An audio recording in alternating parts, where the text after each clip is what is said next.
Jay here from Stretford, Paddock. This is the Paper Talk. As you can see, we're live. We're in the studio, so get involved in the chat and the comments, talking about all the latest Manchester United news. Let's be honest, we're talking about last night's demoralising defeat to 10-man Everton. Absolutely pathetic on all fronts, I think you can agree. So we're going to get into that.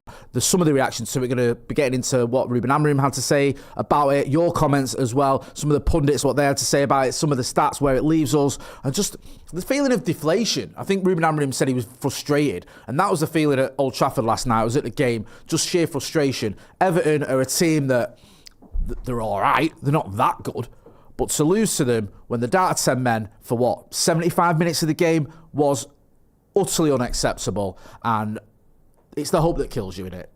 We had a little bit of hope. We'd had a 5-game unbeaten run where we'd had some impressive wins during that time as well, especially one at Anfield, and then to come after the international break, we've been waiting for this international break to end, back at Old Trafford, under the lights, against a team we've got a very good record against, and we just did not turn up. We did not turn up at all, and we made Everton look pretty good. I know United had more of the chances, had more possession, all the rest of it, but I don't think United ever really looked like winning that football match. You may disagree. By all means, get involved in the chat in the comments. Let us know what you think. Good to see the usual suspects here. Real recognises real. Mick Holohan. It's so confusing, this sort of new setup. A full named Huggy, all in there. Make sure you people are hitting that like button as well. You might not like what happened last night, but you can like this video. Let's get into some Ruben Amorim quotes, because he usually chats are good, and doesn't he, Ruben? He's usually quite good at the press conference stuff and the reaction stuff. However, when we've had defeats, especially after that Grimsby game, you can see his frustration boils over. He's very sort of candid in his reactions, and last night was no different. He said, I said in many occasions that I understand we have a lot to do, but of course I'm really frustrated in the way we played the game in our home, especially understanding what happened this week with the other clubs, looking at the table, feeling everything, and the way we present, especially in the first minute of the game, is really frustrating. Yeah, Everton were like on the front foot from the get-go, really, weren't they? We had, in the first sort of 10-15 minutes when it was 11 versus 11, we had a little bit of possession in there, sort of on the edge of their box and in the final third, but it wasn't great. I don't think Jordan Pickford had a save to make until later on in the first half, and even then I think it was Ahmad was straight at him. Then he had one a bit later after that. I think, was it Mazraoui from distance? But it was just weird. I thought United would sort of come out of the blocks, get at them. I know we're missing Sesko and Mateus Cunha, but you've still got Brian Mbeumo, you've still got Ahmad, you've still got Bruno Fernandes, you've still got quality on that football pitch, and it's still against an Everton side that have struggled this season. They've been okay, but they've lost, I think, as many games as they've won. And yet we just, we didn't get going. And then they get that red card, one of the most bizarre red cards I've ever seen. Really funny to see the lad get sent off for slapping his own teammate. And yet we don't take advantage of that. And if anything, it seems to galvanise Everton. And the last thing you want to do against David Moyes' team is have them defending a 1-goal lead. I shouldn't say the last thing. You probably prefer to be against 10 men than 11. But them defending a 1-goal lead when that's 10 men, you know what they're going to do. They're just going to set up as a completely defensive unit and hit on the break. And that's what they did. Ruben Amorim said, I was asked what he was expecting from his team when Everton went down to 10 men. Especially right away, long possessions to push the opponent to control transitions. We didn't control the transitions, even with 10 men. We decided to play really fast, sometimes with long space for them to win the second ball. The understanding of every situation of the game was not there, and then the quality near the box. But most important is the intensity. You can feel right away when we start the game in the first minute. You can feel when we are at the top level in intensity, when we are not, when we cannot win games in this way. Yeah, it was really frustrating to see that. And I think he mentioned as well, Ruben Amorim, in one of his other quotes. I'm going to get to it in a minute, actually. I think about addressing it in training today, but I'll get to that in a minute. There's been lots of commentary about it, been lots of reaction. You've seen reaction on this channel. We're going to have more reactions. Stephen Alston's going to be here shortly. He's going to give his reaction. Andy Tate gave his reaction. I think he actually credited David Moyes. We heard from Joe and Scotty, who were quite supportive of the manager and what he's trying to do, and the fact that it's not just on the manager. It's got to take some responsibility, but so do the players. And I get both schools of thought. Yes, the manager is to blame, but also some of the players weren't good enough yesterday. I think both things can be true. Gary Neville had a few things to say. He spoke about complacency, and he said how that can erode trust in Ruben Amorim. Yeah, there was a bit of complacency there. I don't know. I just felt like United didn't get out of second gear, and it's weird. I think you've got an opportunity to get into the Champions League places. Champions League football should be bread and butter to Manchester United. It should be bread and butter to these players. They surely want to play in the Champions League. I can't imagine a scenario where any of them don't want to. And here's a good opportunity to get yourself right in that mix. And instead, we're in 10th. And he says there, we're nowhere near good enough, which is sort of echoing what the manager says. And embarrassment at times. If you've got a little bit more of what he says here, it's as if they've imagined in their heads they're going to be in the Champions League places, and they thought that maybe before the game it just smelt of complacency. They weren't at it from the beginning. That was a bad one for United. There's a few more bits. I think they've been a lot better in the last few weeks. That probably takes us back to Brentford away. I agree with that as well. You can't go from the fight they showed in certain games to that. It just erodes confidence. It erodes trust. We're trying to build a trust in a manager. We're trying to build a trust in a team. The fans booed collectively at the end. It was loud and rightly so. That was a poor performance. There was boos, but there was some... The players did like a bit of a lap, and some people applauded them. I just felt apathy, to be honest with you. I wasn't about booing. I don't really tend to boo my own team, but I wasn't about applauding either. I'm just going to be honest with you. You might disagree with that. I just couldn't believe what I'd seen. I just thought that was just weird and rubbish. You can lose... Sorry, go back to that one if you can. You can lose football matches, but you can't lose them like that. That's nowhere near good enough. It's not acceptable. I completely agree with Gary Neville. I know some people don't like Gary Neville's commentary and what he says, but I agree with a lot of that. I just thought it was unacceptable. Thought United just didn't get going. And yes, you're missing key players, but you've also got a lot of good players, like I've said. Get involved in the chat and the comments. Let us know what you think. Jamie says, morning Jay, I think we were playing with one hand tied behind our backs last night with Xerxes. He was awful. Dorgu was bad, but Ahmad seems to be the one that can change games. He's been excellent. Ahmad at least looked like he was trying to make things happen. He had that shot that was more or less straight at Jordan Pickford. Wasn't the best game I've seen from Ahmad, but he at least looked lively. Xerxes never really at the races, and it's a weird one with Joshua Xerxes because I actually said in the preview I thought Xerxes would start. I had him in my predicted 11, and it's not often to get that right.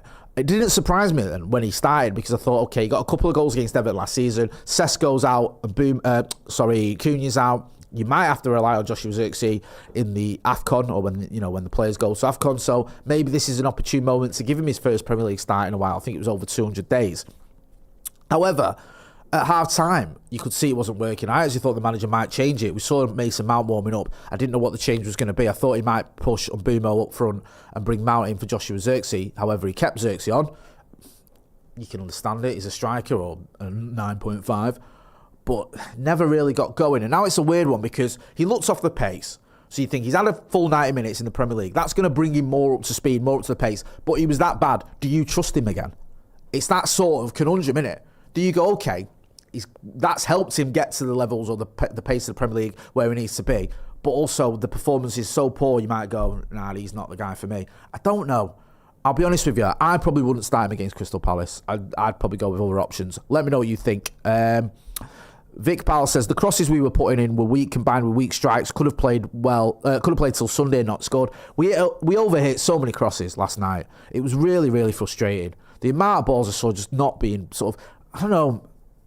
I mean, whatever happened to just picking someone out as well? Like trying to pick out a man instead of just hoofing it. A lot of those crosses just seem to be hitting hope almost. It's like you can see there's players in the box. Try and pick someone out. Try and get it to that player instead of every single cross just being a hit and hope. That's how it felt. I get when you're under pressure, whatever. Sometimes you have to just whip it in. You haven't got time to go and pick someone out. I understand that. But there was times when we had time on the ball and you can see who's in the box. You can see who's making a run.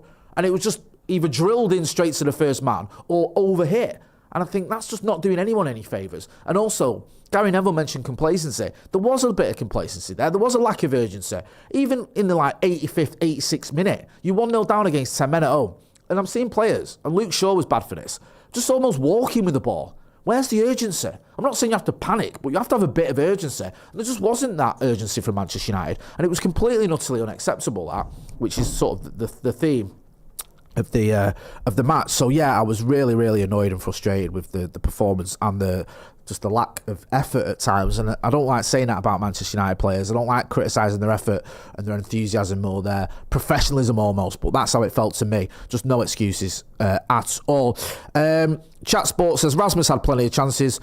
Xerxes should get more than one. Ben Giri 8271 says last night was a real setback. Feels like the last 5 games have been for nothing. We'll defo lose at Palace as well. That would be 4 without a win. Not good enough at all. Where do we go from here? Kieran says Dorgu, as much as I've supported him, seems like he's not up to standards. Can't get ahead of 0 IQ Delo. You lose everything. Preach, Jay, preach, says Mick Olahan. We need to sign forwards in Jan Larson, Semenya, says first name, last name, 9616. I personally think that we need a midfielder, and I didn't think we were going to get one in January. I just wonder whether this manager and Jason Wilcox or Omar Brada or whoever go to Sir Jim Ratcliffe or Ineos, the powers that be, and just say we need to sign a midfielder in January, because it's just midfield's not working at all. And the fact you've got Casemiro again, he can't finish the game because obviously I think that was because of the booking, because he didn't want to leave him on a booking because he was liable to, like he did against Chelsea, get a second yellow and then we're down 10 men. But every game almost, he's coming off in it after 60 minutes, 70 minutes, 57 minutes or whatever it is. Can you just survive on having a Casemiro for 2/3 of the game most weeks? I don't think you can. I think you need another option. You need to do something, because this just isn't working in midfield. We're going to get into it later on. I'm going to have a chat with Joe, and obviously you're going to hear from Steve as well. You've already heard from Andy, so we'll get into some proper post-match debate and analysis later on. What else have we got? Is it the training quote, is it? Yeah, from ESPN. So this is, you see Dimitar Bertov there. There was a quote here. I think you scroll down. It's right near the bottom. There you go, sorry. Is that it?